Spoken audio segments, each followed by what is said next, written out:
اعوذ باللہ من الشیطان الرجیم بسم اللہ الرحمن الرحیم۔ لاکھوں کروڑوں درود پاک نبی اکرم صلی اللہ علیہ وآلہ وسلم پر اور ان کی آل پر۔ دوستو آج کی اس ویڈیو میں ہم آپ کو قطر کے بارے میں چند حقائق بتائیں گے جو کہ آپ پہلے سے نہیں جانتے کہ یہ اتنی جلدی سب سے امیر ترین ملک کیسے بنا، مگر حسب روایت نئے آنے والے دوستوں سے گزارش ہے کہ ویڈیو پسند آنے کی صورت میں لائک کر دیں، اس انفارمیشن کو اپنے دوستوں کے ساتھ شیئر کریں اور ہمارے چینل کو سبسکرائب کر کے بیل آئیکن پر لازمی کلک کر دیں تاکہ نئی آنے والی ویڈیو ٹائم پر آپ تک پہنچتی رہے۔ تو دوستو چلتے ہیں آج کی ویڈیو کی طرف۔ دوستو قطر کا شمار دنیا کے چند چھوٹے ممالک میں ہوتا ہے۔ قطر 1971 میں آزاد ہوا۔ اس وقت قطر کے مالی حالات اتنے اچھے نہیں تھے۔ دیگر عربی ممالک کی طرح قطر بھی تیل کی پیداوار کرتا تھا، مگر ٹائم کے ساتھ ساتھ قطر کی حکومت نے گیس کو مائع گیس میں تبدیل کرنے کی ٹیکنالوجی حاصل کر لی۔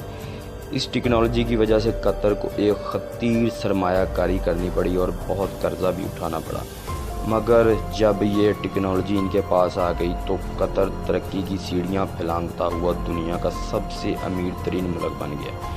دوستو آپ نے NLG گیس کا نام تو سنا ہوگا۔ جی ہاں، یہ قطر ہی کی پیداوار ہے۔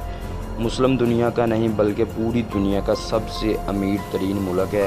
اس کی ٹوٹل آبادی 27 لاکھ ہے اور اس 27 لاکھ میں بھی 85% یعنی کہ 85% لوگ باہر کے ہیں۔ صرف 15% قطر کے مقامی لوگ ہیں، باقی سب لوگ باہر سے روزگار کے سلسلے میں قطر میں مقیم ہیں۔ ایک اسلامی ملک ہونے کی وجہ سے قطر میں شریعت اور سول دونوں قانون نافذ ہیں۔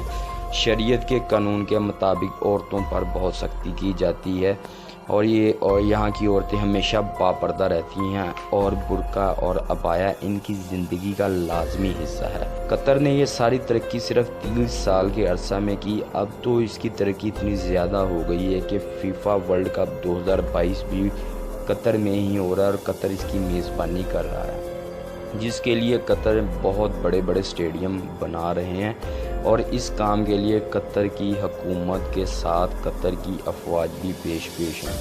دوستو قطر کی فوج کی کل تعداد 15,000 ہے جو کہ مقامی لوگوں پر مشتمل ہے۔ باہر سے کوئی بندہ یہ اپنی آرمی میں نہیں لیتے۔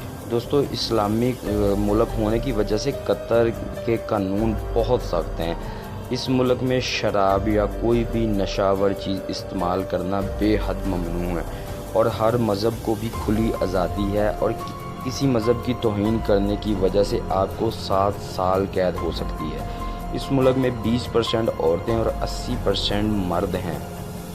مردوں کی تعداد اس لیے زیادہ ہے جیسا کہ میں نے آپ کو پہلے بتایا کہ موسٹلی لوگ باہر سے آئے ہوئے ہیں جو کہ روزگار کے سلسلے میں یہاں پر مقیم ہیں۔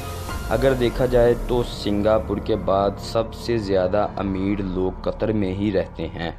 یہ پاکستان کے شہر کراچی سے رقبے کے لحاظ سے تھوڑا سا بڑا ہے، لیکن آبادی کے لحاظ سے کراچی سے بہت پیچھے ہے کیونکہ کراچی کی آبادی 4 کروڑ کے لگ بھگ ہے اور اس کی آبادی ٹوٹل 27 لاکھ ہے۔ دوستو اس ملک کے قانون سخت ہونے کی وجہ سے یہاں پر ہر چیز کنٹرول ریٹ پر ملتی ہے۔ کوئی بھی انسان یا کوئی بھی شاپ والا مقررہ قیمت سے زیادہ میں چیز فروخت نہیں کر سکتا۔ اس ملک میں ٹیکس کا کوئی سسٹم نہیں ہے، یعنی حکومت اپنی عوام سے کسی قسم کا ٹیکس اکٹھا نہیں کرتی۔ قطر کا جھنڈا 2 رنگوں پر مشتمل ہے، اس میں سفید رنگ اور سرخ رنگ ہے۔ سفید رنگ یہاں پر امن کی طرف اشارہ کرتا ہے اور سرخ رنگ اس چیز کو ظاہر کرتا ہے کہ یہ ایک بہادر اور جنگجو قوم ہے۔ دوستو قطر کا زرخیز علاقہ بہت ہی کم ہے، اسی لیے یہ اپنا کھانا پینا اور دیگر ضرورت زندگی کی تمام چیزیں جو بہت کم ادھر پیدا ہوتی ہیں، باقی یہ باہر سے امپورٹ کرتے ہیں۔